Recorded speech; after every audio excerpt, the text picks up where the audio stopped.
Have you ever wondered why, even when everything seems to be going well, a stable job, a nice apartment, a partner who loves you, there's still this strange emptiness inside, like something is missing, but you can't name it, like you're not truly free?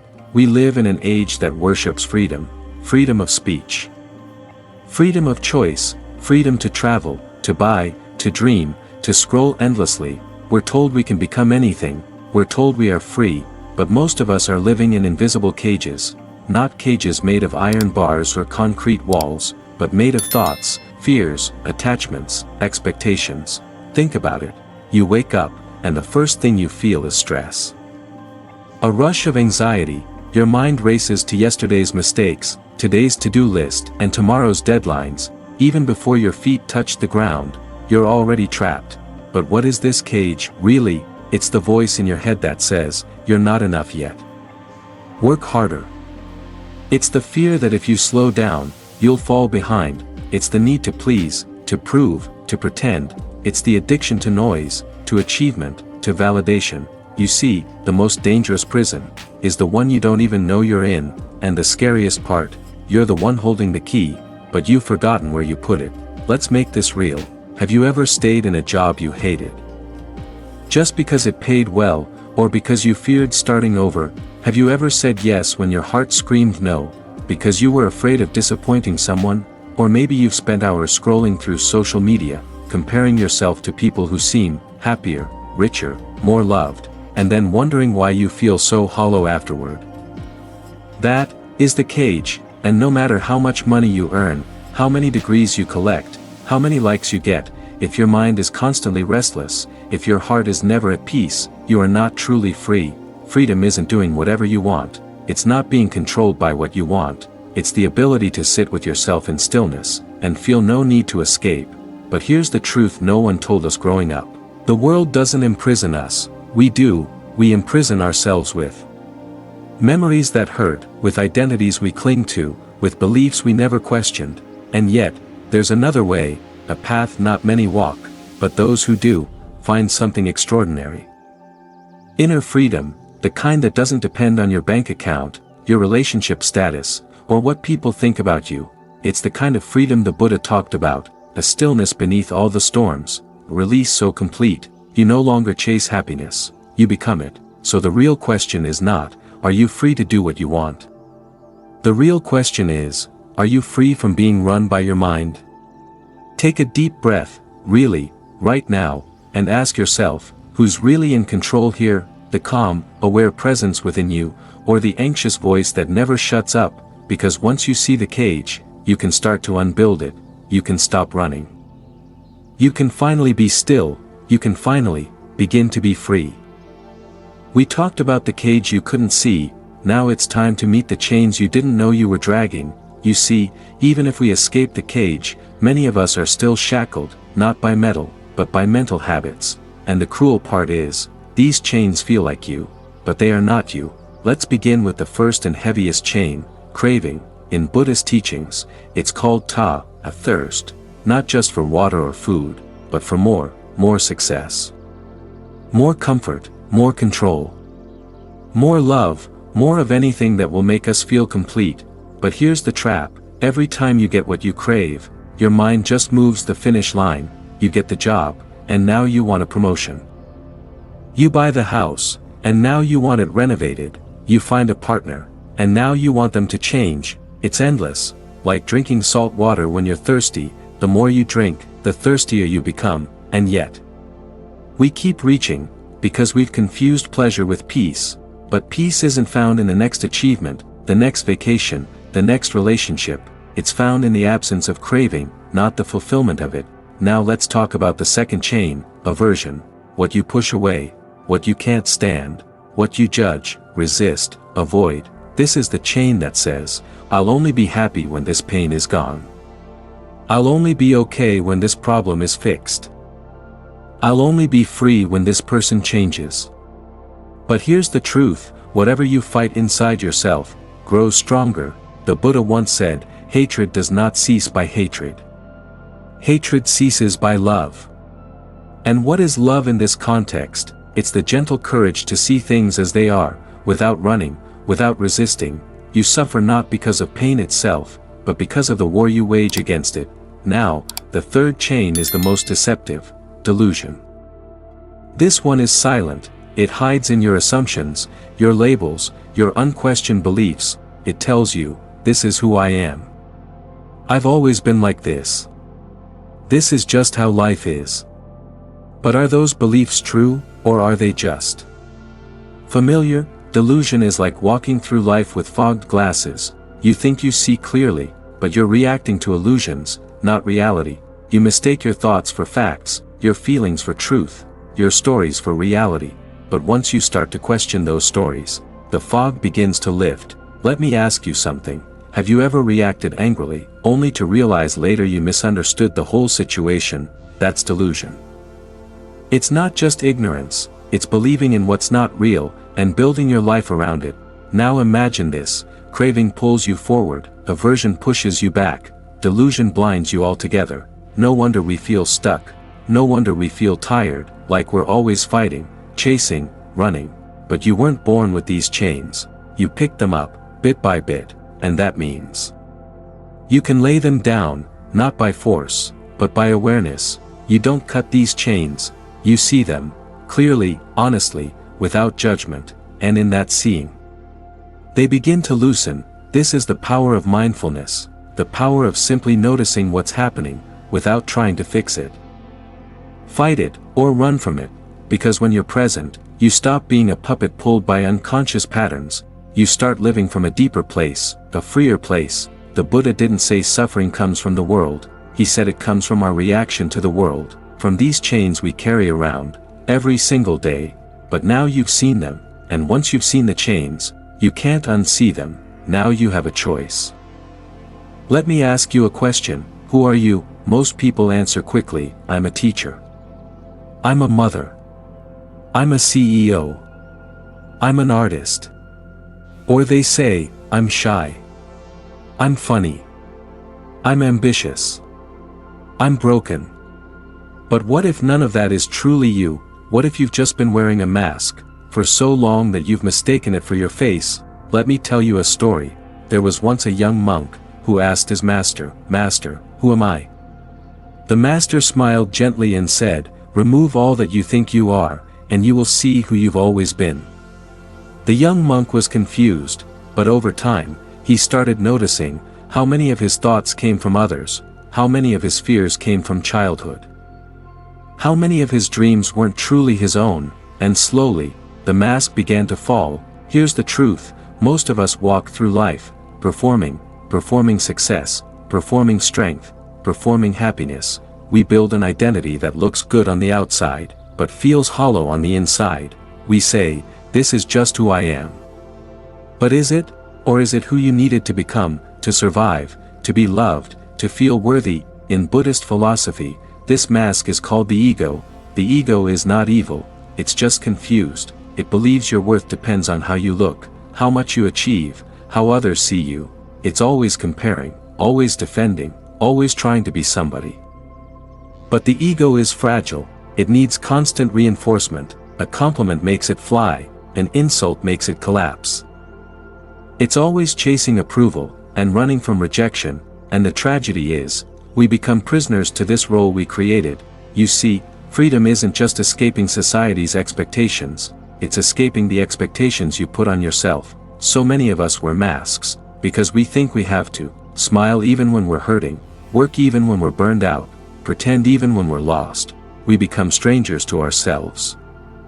But here's what the Buddha taught: there is no solid self to defend or protect. Everything we call me is always changing. Your thoughts, your emotions, your body, they're in constant motion. So who are you really? You are not your name, you are not your job, you are not your trauma, you are not your success, you are not your thoughts. You are the awareness beneath it all, the quiet witness, the one who sees, but is not caught. In Zen, there's a saying: when the ego dies, the soul awakes. So what happens when we drop the mask? We stop performing, we stop pretending, we become real. Real doesn't mean perfect, it means honest, it means whole, it means we live from the inside out, not the outside in.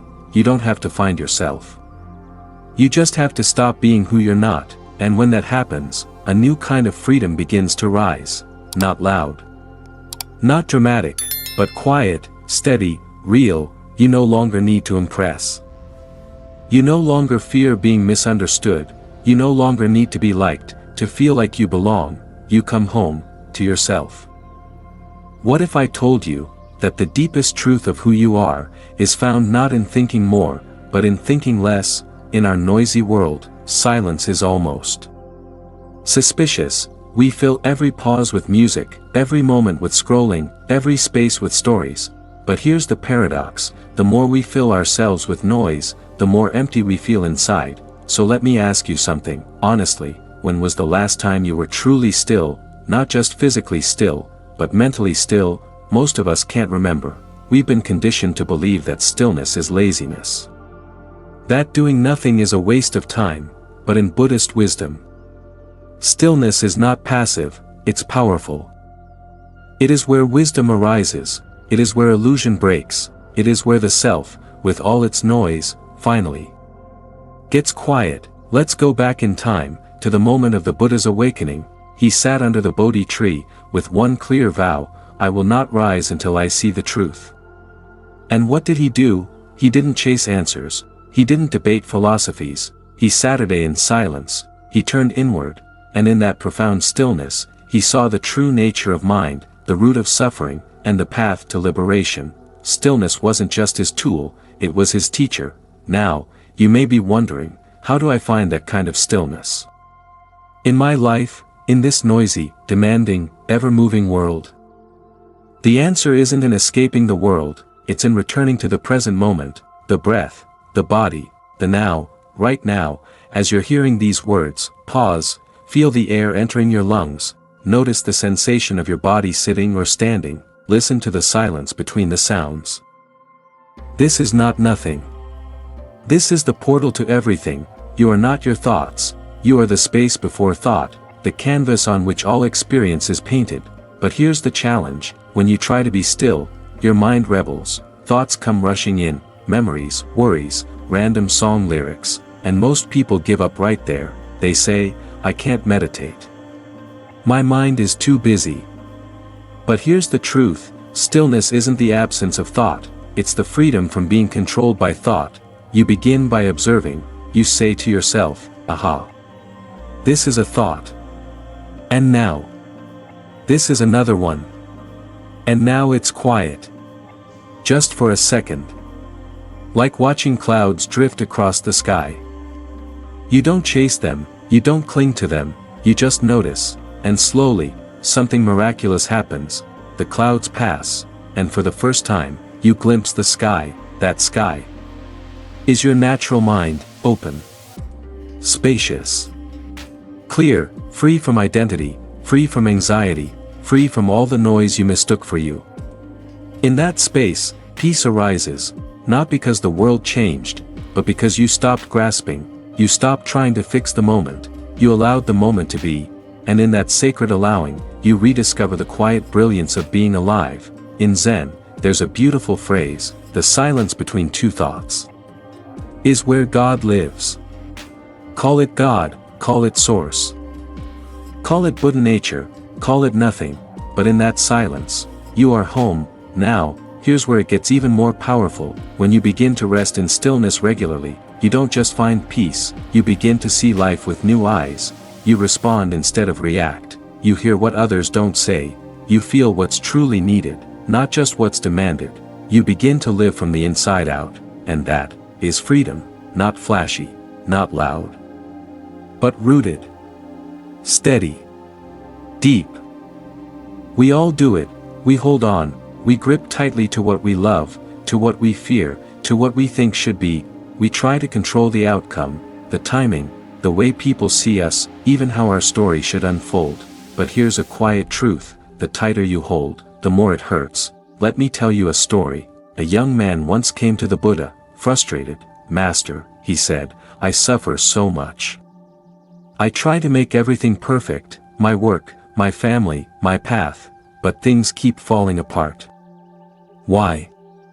The Buddha gently smiled and replied, Imagine you're holding a rope that's burning.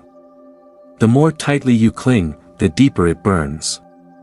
Suffering comes not because you are holding, but because you refuse to let go. Letting go doesn't mean giving up, it doesn't mean becoming passive, it means trusting life enough to stop forcing it, it means surrender. Now, I know, that word can sound weak, we're taught to fight for everything, push harder, strive more, take control, but in Buddhism, surrender is not weakness, it's wisdom, because deep down, we all know, we control far less than we think. You can't control how others feel, you can't control what happens tomorrow, you can't even control your thoughts all the time, and yet, we exhaust ourselves trying. We try to control people, so they don't leave, we try to control outcomes, so we don't fail, we try to control our image, so we don't feel unworthy, but every act of control is a form of fear, fear of losing, fear of being rejected, fear of the unknown, and the antidote to fear is not control, it's trust, trust that life is unfolding as it must, trust that even endings have wisdom. Trust that you don't need to be the puppet master, you just need to show up fully. In Buddhist practice, there's a beautiful idea, let go, or be dragged. When we resist change, we suffer, when we cling to what is gone, we suffer, when we demand that things be a certain way. We suffer, but when we let go, of control, of resentment, of perfection, we begin to breathe again. Letting go doesn't mean you stop caring, it means you care without attachment, you love someone deeply, but you don't try to own them, you chase your dreams, but you're not crushed if they evolve, you feel your emotions, but you don't drown in them, you move through life with open hands, not clenched fists. Think of a tree in the wind.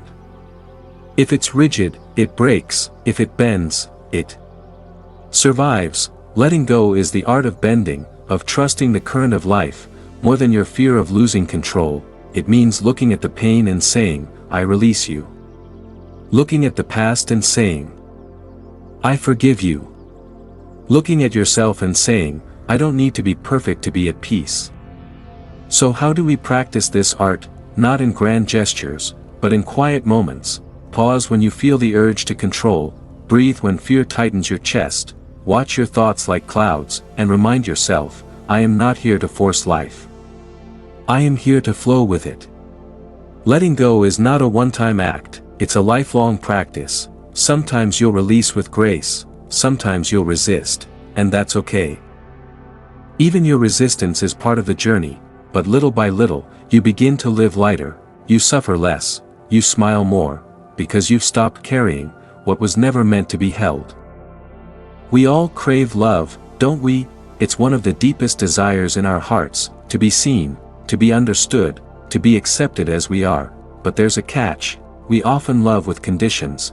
We love because we want something in return, we love because we expect something, we love to feel validated, admired, needed, but here's the truth, that kind of love isn't freedom, it's bondage. Love becomes a transaction, an exchange. I'll love you if you love me back, I'll care for you if you treat me right. But this is not love, this is a contract. Real love, the love that Buddha spoke of, is unconditional, it is free, it asks for nothing in return, and here's the beautiful part. When we love without expectation, we are truly free. I want you to think about someone you care about. Now think of how often you've tried to control or manipulate that relationship, how often you've had an expectation, even unconsciously, for that person to act or respond a certain way. Now, let me ask you, how does it feel when those expectations aren't met? Frustrating, disappointing, lonely. Why?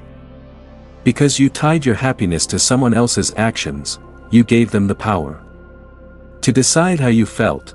But in Buddhism, we learn that true compassion is freedom. Compassion is not about fixing someone, it's not about saving them, it's not about making them feel better because it makes us feel better. It's about seeing someone exactly as they are, without judgment, without expectation, without needing them to change. And the paradox is this, when we love without expectation, we create a space for that person to change, not because we want them to, but because true love allows them the freedom to evolve. True compassion says, I see your suffering, I hold space for it, I don't need you to be different, but I offer you kindness, no matter what, and that, my friend, is true freedom, because love isn't something we give to get something in return, it's something we give because it's who we are. Love is the expression of our true nature, which is boundless, uncontainable, and pure. Here's the challenge for us all: when we begin to love like this, we expose ourselves to the very vulnerability we often fear. We risk rejection, we risk being misunderstood, we risk being hurt. But here's the miracle of compassion: it doesn't need anything to be whole. When we love without fear, without expectation, we are the ones who become whole. You might think, but isn't it dangerous to love like this? To be so open? To give so freely? Yes. It can feel risky, but let me tell you something: the only real risk is not loving enough. The only real danger is not allowing yourself to feel deeply. In Buddhism, we learn that suffering isn't the result of loving deeply, but of loving with attachment. When we attach our love to someone's response, we trap ourselves in expectation. We hold the other person responsible for our joy. But when we love with compassion, we give them the gift of freedom, and we free ourselves from the cage of expectation. You know, it's easy to love someone when they love you back, but the Buddha's teachings invite us to take it further. He invites us to love all beings, even those who don't love us in return, even those who may hurt us, even those who are lost in suffering themselves. Why? Because that's what breaks the cycle of pain. When you love beyond the barriers of fear and expectation, you become a force for healing. Think of the Dalai Lama, for example. He's been exiled from his homeland, he's experienced pain, loss, and betrayal, but through it all, he teaches us this: compassion is the path to peace. It's not about waiting for the world to be perfect, it's not about waiting for others to change, it's about embracing them as they are, and loving anyway. Compassion is the bridge between hearts, it's the force that unites us, that allows us to transcend differences, to move beyond separateness, and into oneness. Forgiveness, it's a word we hear often, but do we truly understand its depth? To forgive is to set yourself free, it's to release the chains of anger, resentment, and pain that bind you. It's to let go of the desire for revenge and the need to be right. It's to stop letting the past dictate your present and future. But forgiveness isn't always easy. Sometimes, it feels impossible. Sometimes, the hurt runs so deep that it seems like the wound will never heal, and yet, forgiveness is not for the other person, it is for you. You see, when we don't forgive, we hold on to the past, we carry it with us like a heavy burden, weighing us down every day. The person who hurt us continues to control us. Not because they are present, but because they still own a piece of our heart. But forgiveness is the key to freedom, and it begins inside you.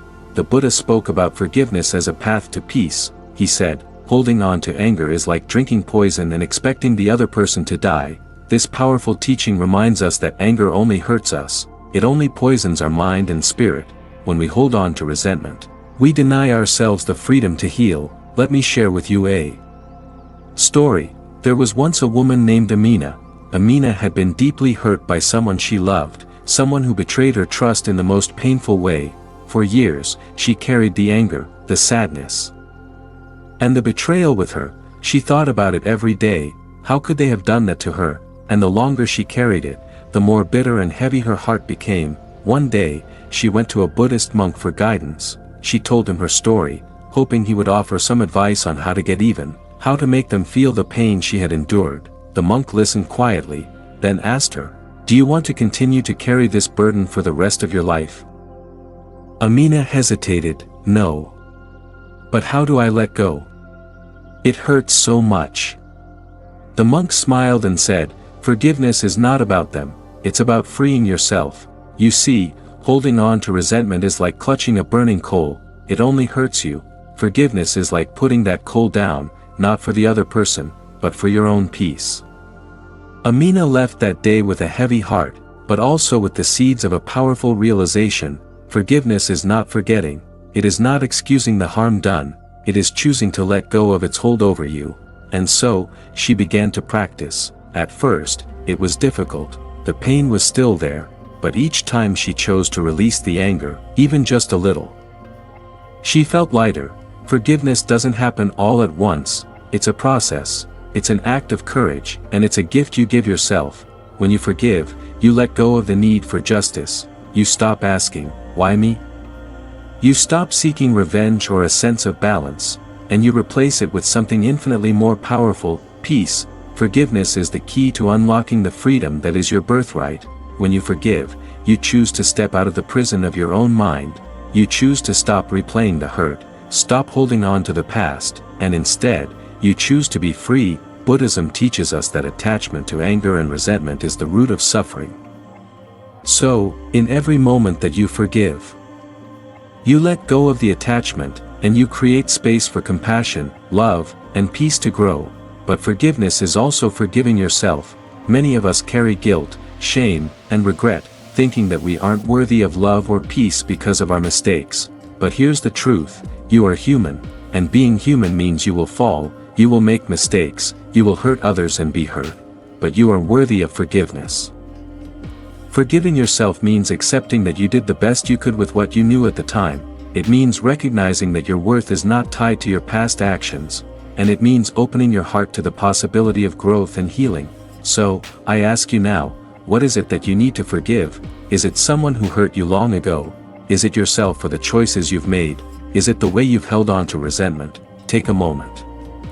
Think about it, and then, allow yourself to let it go, because freedom, true freedom, comes from forgiveness. If this chapter resonated with you, if you feel the weight of forgiveness in your heart, I invite you to take the first step toward freedom today.